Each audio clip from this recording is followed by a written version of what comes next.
Assalamualaikum warahmatullahi wabarakatuh. Selamat pagi dan salam sejahtera bagi kita semua dan salam budi luhur. Perkenalkan, nama saya Yuri Pusparani, dosen tetap Prodi S1 Desain Komunikasi Visual di Fakultas Komunikasi dan Desain Kreatif Universitas Budi Luhur, Jakarta. Saya merupakan dosen pengampu mata kuliah UI UX Design. Video ini merupakan bagian dari pernyataan diri dalam unjuk kerja Tridharma Perguruan Tinggi atau PDD UKT-PT untuk sertifikasi dosen tahun 2026 dalam aspek pengajaran. Pada video kali ini, saya akan menjelaskan deskripsi singkat mengenai mata kuliah yang saya ampu, yaitu UI UX Design. Mata kuliah UI UX Design ini dirancang untuk membahas konsep, kemudian prinsip dan praktik perancangan antar muka pengguna atau disebut dengan user interface, dan juga pengalaman pengguna yang disebut dengan user experience, yang berfokus pada teori desain, riset pengguna, kemudian pembuatan wireframe, prototyping, usability, testing, hingga dokumentasi desain menggunakan aplikasi Figma. Mata kuliah ini menekankan penerapan prinsip desain, kemudian prinsip desain yang efektif, estetis, dan fungsional, dan serta juga responsif, di mana mahasiswa diharapkan mampu untuk menjelaskan konsep, melakukan riset pengguna, prinsip UI UX, serta mampu mengembangkan prototipe interaktif dan melakukan evaluasi melalui testing. Mata kuliah ini memiliki bobot 3 SKS dengan pendekatan project based learning atau yang biasa disebut dengan pembelajaran berbasis proyek yang real. Seperti itu. Mata kuliah ini terdiri dari beberapa topik, diantaranya adalah pengenalan UI UX Design dan perannya, kemudian prinsip desain UI, prinsip desain UX, riset pengguna dan design thinking, information architecture dan user flow, wireframe, pengenalan Figma, dan kemudian dilanjutkan dengan ujian tengah semester, kemudian dilanjutkan dengan desain UI High Fidelity bagian 1 dan desain UI High Fidelity bagian 2, dan kemudian prototype interaktif, usability testing, iterasi desain, responsif dan adaptive design, dan dokumentasi desain, dan diakhiri dengan ujian akhir semester yang dengan dicek program dan produknya seperti apa. Bobot penilaian yang diberikan pada mata kuliah di UI UX Design yaitu 40% ujian akhir semester, 30% ujian tengah semester, 20% tugas, dan 10% presensi dari mahasiswa. Metode pembelajaran ini dilaksanakan secara offline, dilaksanakan di lab komputer dan di ruang kelas, dan proses diskusi dengan asistensi melalui beberapa platform digital yang dimiliki oleh Budi Luhur, yaitu e-learning.budiluhur.ac.id, serta platform komunikasi digital lainnya seperti WhatsApp Group. Selanjutnya, Anda akan menyaksikan cuplikan proses pembelajaran saya bersama mahasiswa di kelas pada pertemuan keempat, yaitu riset pengguna dan design thinking. Di sesi ini, mahasiswa akan belajar mengenai bagaimana meriset pengguna menggunakan design thinking, serta pemahaman mengenai design thinking dalam merancang sebuah produk digital, ataupun apps ataupun aplikasi. Selamat menyaksikan. Oke, selamat pagi teman-teman semua. Apa kabar? Baik, oke. Hari ini kita melanjutkan materi yang minggu lalu ya teman-teman ya. Hari ini kita masuk ke minggu keempat. Ya, itu artinya kita masuk di bagian riset pengguna dan design thinking, gitu ya. Teman-teman di sini ada yang masih ingat apa itu design thinking? Itu ada di semester awal. Ada yang masih ingat? Ada empathize, kemudian ada define, ada ideate, ada prototype, sama yang terakhir testing. Oke, nanti di sini kita akan mempelajari mengenai bagaimana sih teman-teman itu bisa mampu membuat riset pengguna. Riset pengguna ini apa sih? Ya, kalau kalian mau bikin sesuatu, pasti kalian akan riset dong, ya nggak? Terus kalian mau, bahkan untuk makan siang pun, kalian akan riset kan, hari ini mau makan apa sih? Terus kalian riset apanya? Restorannya apa? Mau beli di mana? Dan sebagainya, gitu kan ya? Kemudian juga gimana caranya kalian bisa membuat user persona, gitu ya, dari riset pengguna. Karena kita kan nggak bisa ujuk-ujuk, tiba-tiba jadi kan desainnya. Karena mendesain itu kan nggak bisa tuh, tring gitu ya, nggak bisa. Pasti kalian akan riset dulu kira-kira siapa target audiensnya, kira-kira untuk apa kalian bikin si aplikasi ini, untuk apa kalian membuat sebuah produk digital ini, terus nanti kira-kira audiensnya siapa, nanti yang pakai siapa, dan lain sebagainya. Jadi kita harus riset dulu. Makanya riset pengguna itu diperlukan dalam sebuah UI UX gitu ya. Kemudian juga kalian harus membuat ini menggunakan pendekatan design thinking. Kenapa design thinking? Karena di dalamnya tadi ada empathize, ada define, ada dan sebagainya gitu ya. Kenapa kita perlu empati? Kenapa kita perlu membuat pakai design thinking? Karena kita mulai dari awal dulu kan. Kita mulai dari ketika kita melihat sesuatu. Pasti kalian akan berempati dulu dong. Misalnya kalian pasti kalau lihat di jalan-jalan ya, kalian berempati sama ada bapak-bapak tua lagi ngedorong dagangan gitu ya. kok nggak laku-laku ya, kasihan. Pasti kalian punya empati dong. Nah dari situ kalian riset dong, kira-kira dia jualan apa sih. Terus habis itu kalian selain empati, habis itu kalian define, oh ternyata bapak ini jualan ini, oh dia nggak laku karena apa sih, gitu kan. Oh karena ternyata dia kayak kurang deh, gerobaknya kurang bersih misalnya gitu, atau misal apa segala macam. Jadi itu kalian riset dulu. Riset itu bisa mulai dari kecil sampai yang besar. Jadi kalian tujuan pelajaran hari ini adalah mengenai riset pengguna dan design thinking. Nah, minggu lalu kita mempelajari tentang web dosen budi luhur, web kita sendiri. Itu udah selesai semua ya? Udah ya? Udah disubmit di e-learning ya? Oke, kalau sudah kita masuk ke materi yang selanjutnya, yaitu riset pengguna atau user research. Jadi kalau teman-teman lihat di sini, riset itu ada kualitatif dan kuantitatif.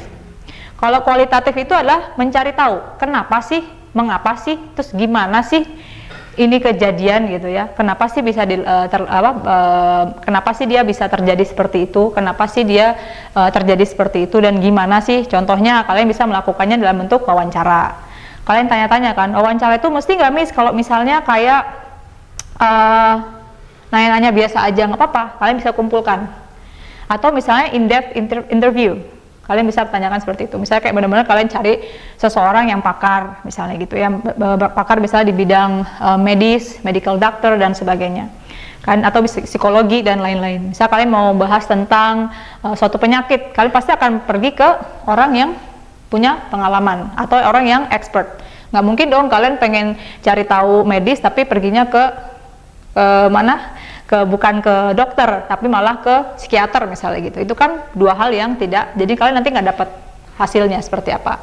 Lalu kalau kuantitatif seperti apa? Seberapa banyak sih orang yang nggak tahu misalnya gitu. Kalian cari tahu nih, kayak tadi contoh yang gerobak tadi, bapak-bapak gerobak tadi.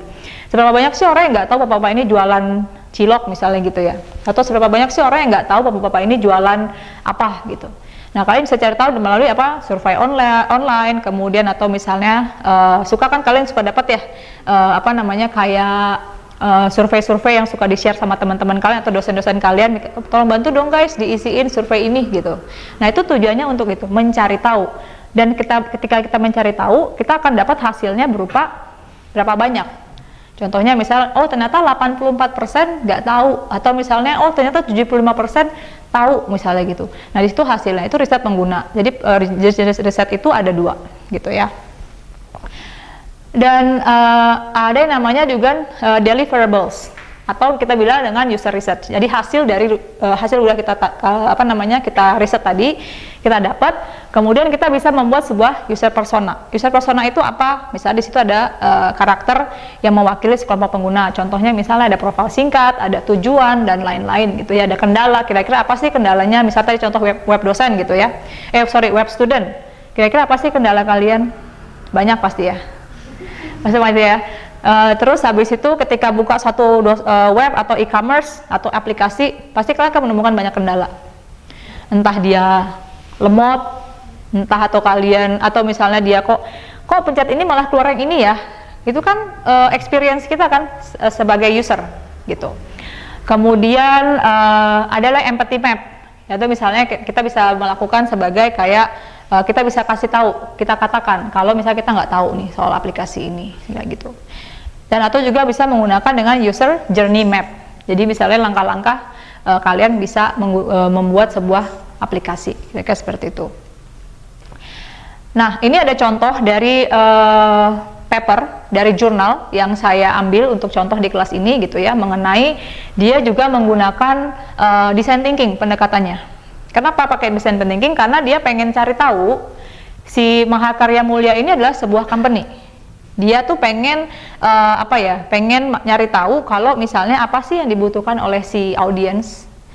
Ya ternyata dia pengen cari tahu apakah yang dia punya sekarang itu udah sesuai dengan apakah sudah sesuai dengan user needs ataukah sudah sesuai dengan kayak misalnya easy nggak sih to access gitu ya.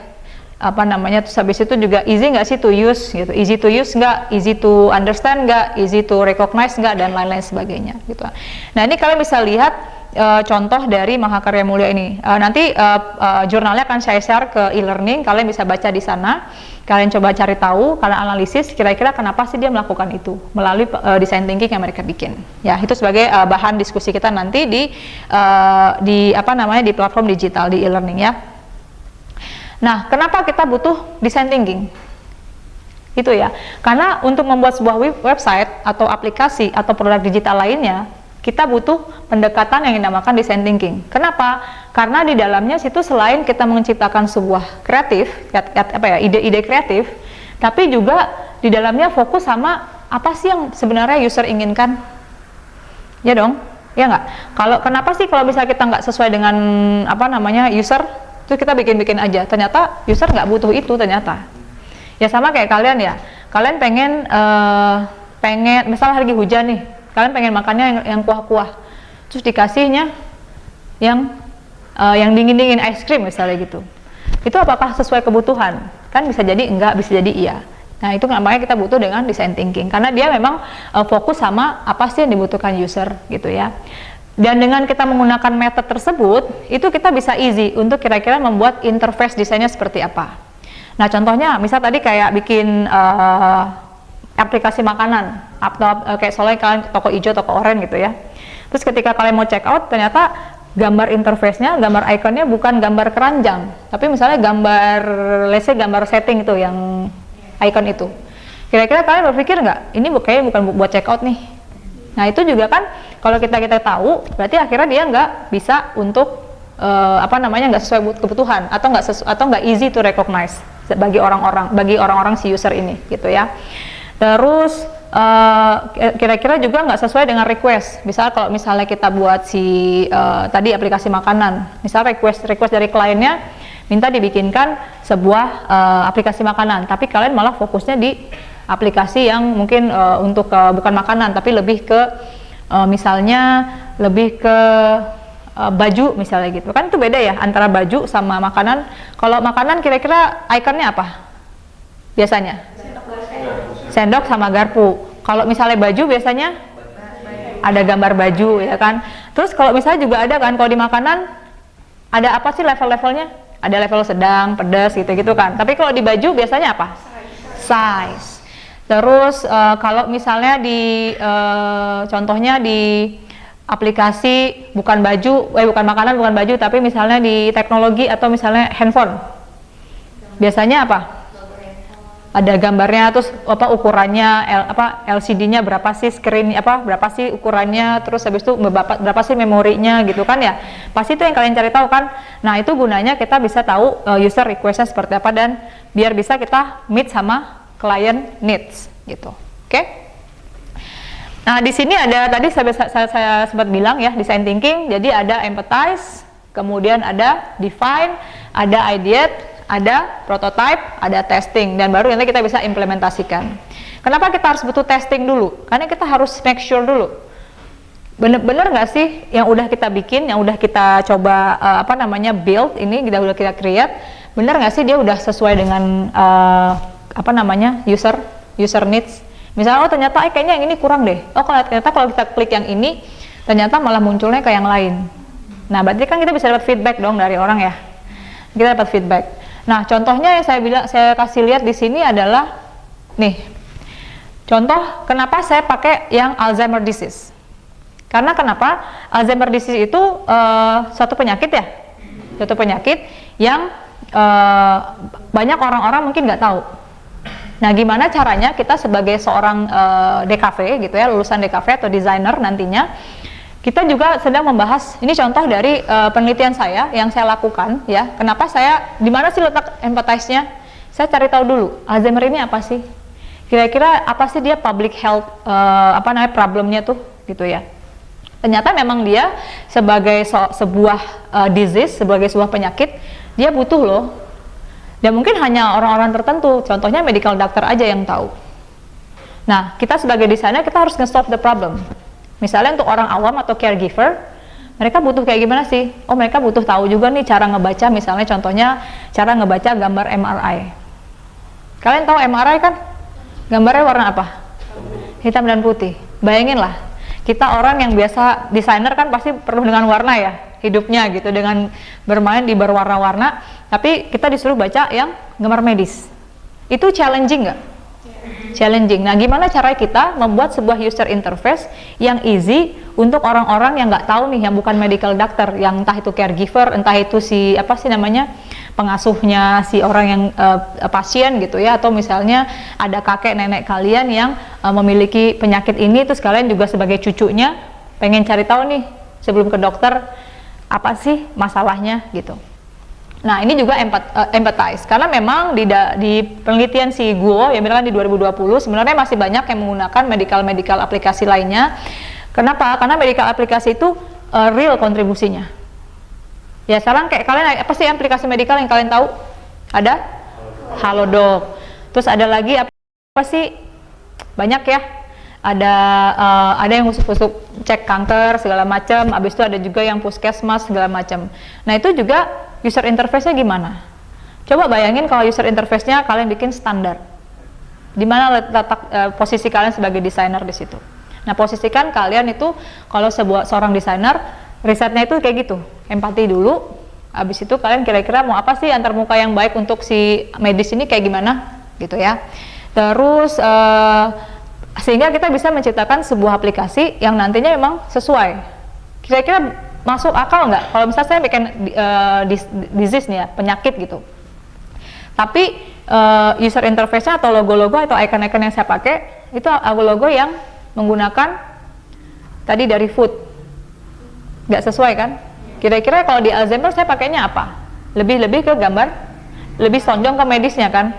Karena ini berpusat di otak, maka kita lebih bermainin kepala, otak ya, terus misalnya gambar icon-icon yang bergambar medis gitu ya, dan warna-warna pun juga kita gunakan sesuai nggak dengan user. Bisa nggak kita pakai misalnya warna pink Fanta gitu ya? Sebenarnya kok bisa kalau misalnya untuk yang kanker pakai pink kan, cancer pakai pink. Nah, itu juga kan warna itu muncul juga ketika kita sudah membuat sebuah riset pengguna gitu. Jadi kita nggak cuma sekedar udah pakai warna hijau, pakai aja warna kuning gitu.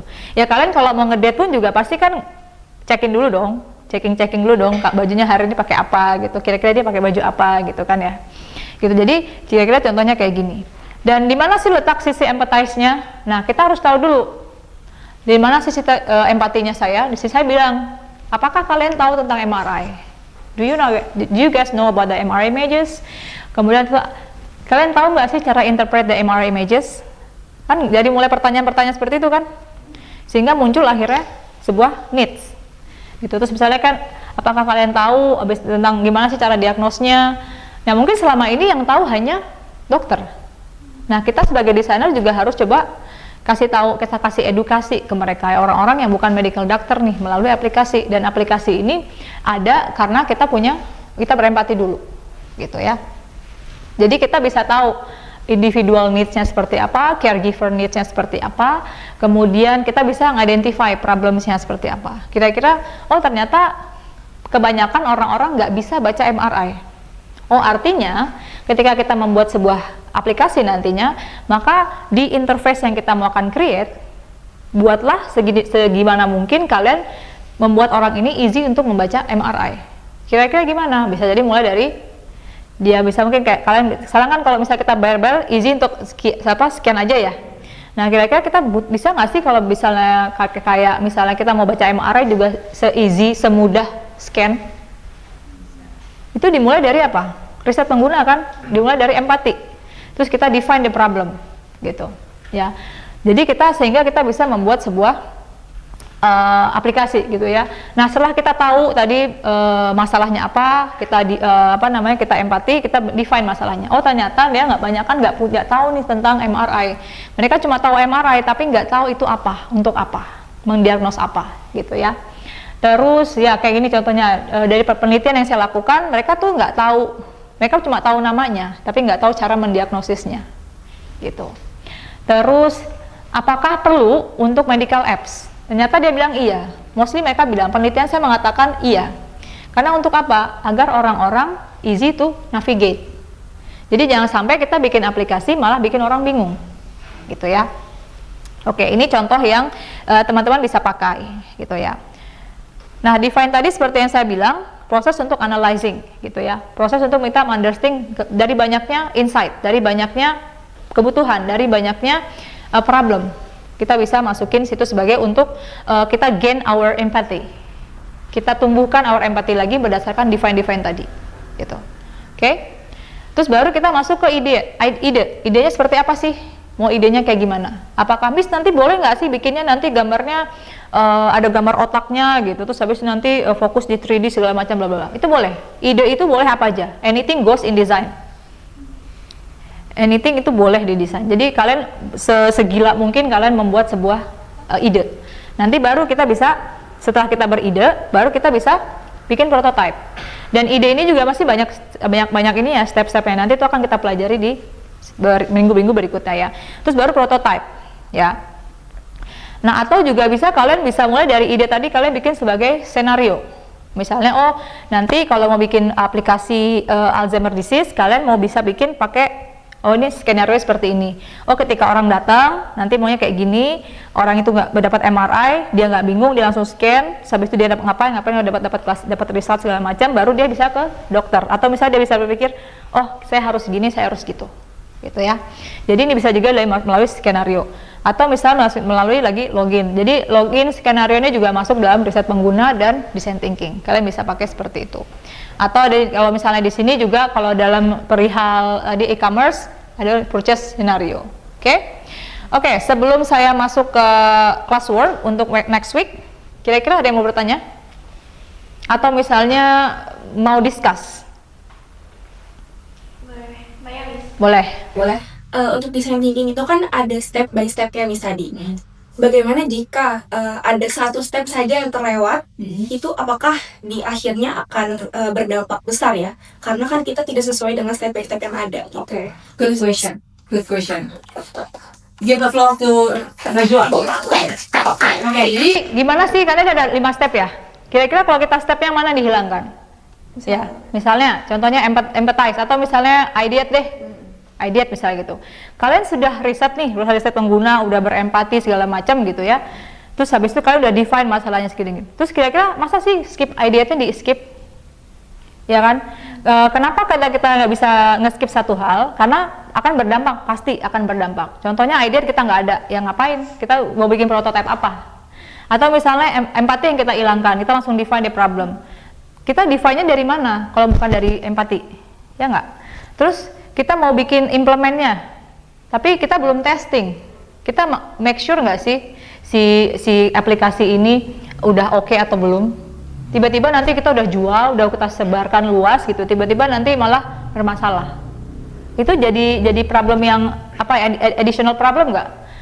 Ya, jadi makanya kalau kita membuat sebuah riset pengguna menggunakan design thinking itu kita harus kalau bisa step by step memang, karena memang pasti akan berpengaruh. Gitu ya, pasti akan berpengaruh. Satu aja kita hilangkan, pasti akan berpengaruh.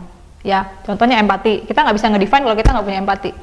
Kita nggak bisa ngedefine kalau kita nggak bisa membuat ide kalau kita nggak punya senjata. Sama kayak kalian kalau mau masak gitu kan, pasti kalian akan berempati dulu. Lapar kan? Lapar ini suatu beban nggak?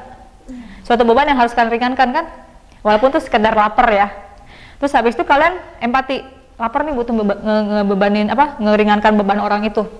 Terus kalian define, kira-kira masak apa ya? Define kan, oh ternyata dia laparnya karena apa? Oh laparnya jam sekian. Terus baru ide, oh kira-kira bikin nasi goreng deh. Oh kira-kira bikin apa deh gitu ya. Nah itu kan step by step yang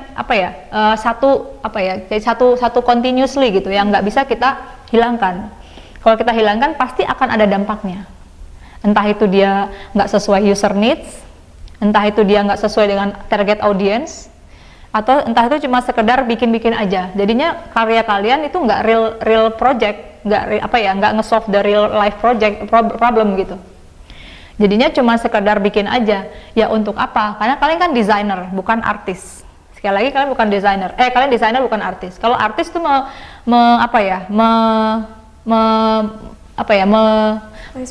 mengekspresikan atau misalnya dia memuaskan diri dia sendiri. Kalau desainer, kalian memuaskan banyak orang. Dari riset yang kalian lakukan. Jadi kalau itu kalian skip, jadinya akan nggak maksimal gitu. Karena kita kan harus komunikatif, kemudian efektif, bukan benar dan salah, tapi efektif nggak, komunikatif nggak, easy nggak. Jadi itu yang kita harus capai, bukan 1+1 sama dengan 2, benar, tapi kita efektif nggak sih untuk membuat sebuah 1+1 sama 2 gitu. Kira-kira seperti itu ya. Oke, bisa dipahami ya. Oke, saya rasa itu cukup untuk pengenalan materi tentang riset pengguna dan design thinking. Nanti minggu depan saya minta teman-teman untuk membuat sebuah ide. Kalian boleh berkelompok, satu kelompok itu bisa 2-3 orang. Ya, kalian coba temukan. Kalian bisa mau bikin kita mau bikin sekelompok saya mau bikin aplikasi, mau bikin website, boleh, terserah. Yang penting kalian coba kira-kira mau bikin apa, mau empati apa. Kemudian kalian coba bikin tahapan empathize sama define-nya dulu aja. Ya, jadi kita nih lumayan sequence. Nanti by the time selama 1 minggu kalian bisa diskusi bersama saya di e-learning ataupun di WhatsApp group kita yang udah kita bikin ya. Terus kalian bisa bikin, mungkin bisa dari ide dulu, tapi yang penting adalah empati, define dulu, habis itu baru kalian bikin ide, gitu ya. Dalam bentuk format Word, Docs ya, ini salah satu tugas kalian yang harus kalian kumpulkan di minggu depan. Minggu depan kalian akan presentasi, kita akan diskusi bersama. Oke? Saya rasa cukup untuk kelas hari ini. Terima kasih sudah hadir. See you next week guys, dan salam budi luhur. Demikian dari video pengajaran saya di mata kuliah UI UX Design yang berbobot 3 SKS. Diharapkan dengan video pengajaran ini mahasiswa mampu membuat sebuah riset pengguna sebelum membuat sebuah aplikasi atau produk digital lainnya. Dan juga diharapkan video pengajaran ini bisa menjadi salah satu media pembelajaran bagi teman-teman yang sedang membuat sebuah riset pengguna atau sedang membuat sebuah produk digital dalam bentuk aplikasi dan di bidang apapun. Kira-kira dari saya itu saja. Saya pamit undur diri. Saya Yori Pusparani. Terima kasih. Assalamualaikum warahmatullahi wabarakatuh dan salam budi luhur.